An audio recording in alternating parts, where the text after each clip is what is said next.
পশ্চিমবঙ্গবাসীর জন্য একাধিক সরকারি প্রকল্প চালু করছে পশ্চিমবঙ্গ সরকার, আর সেখানে প্রত্যেকের নাম নথিভুক্তকরণ শুরু করে দিয়েছে।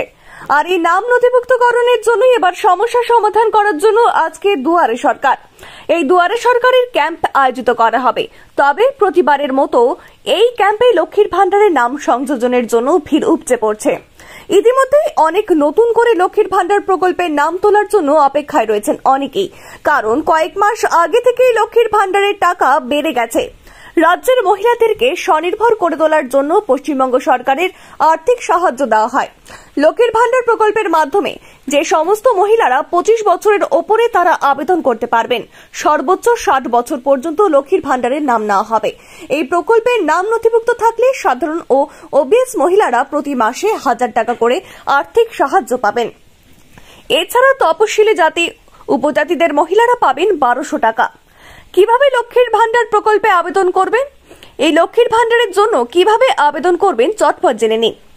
অনলাইনের মাধ্যমে আবেদন করতে পারেন। অফিসিয়াল ওয়েবসাইটে গিয়ে ফর্ম ডাউনলোড করে নিতে হবে, তারপর সেটা প্রিন্ট আউট বার করে সমস্ত তথ্য দিয়ে ফিল আপ করে নিতে হবে। তারপর দুয়ারে সরকারের ক্যাম্পে গিয়ে জমা দিলেই কাজ শেষ।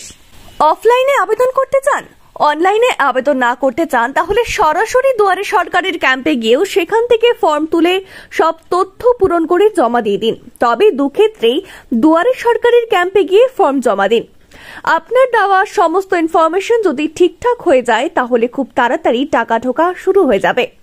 লক্ষ্মীর ভান্ডারের আবেদন করার জন্য কি কি দরকার? স্বাস্থ্য সাথী কার্ড, আধার কার্ড, জাতিগত শংসাপত্র এসসি ও এসটিদের জন্য, পাসপোর্ট সাইজ ছবি, ব্যাংকের পাসবই, মোবাইল নাম্বার, আয়ের শংসাপত্র, ঠিকানা প্রমাণপত্র। কবে বসবে দুয়ারে সরকারের ক্যাম্প? যেমনটা জানা যাচ্ছে, জুলাই মাসের প্রথম সপ্তাহেই দুয়ারে সরকারের ক্যাম্প বসতে চলেছে। এখনো অফিসিয়াল ভাবে যদিও কোনো ঘোষণা করা হয়নি, তবে যারা নতুন লক্ষ্মীর ভান্ডার প্রকল্পের নাম নথিভুক্ত করতে চাইছেন তারা এই সময় গিয়ে ফর্ম ফিল আপ করে নিতে পারেন।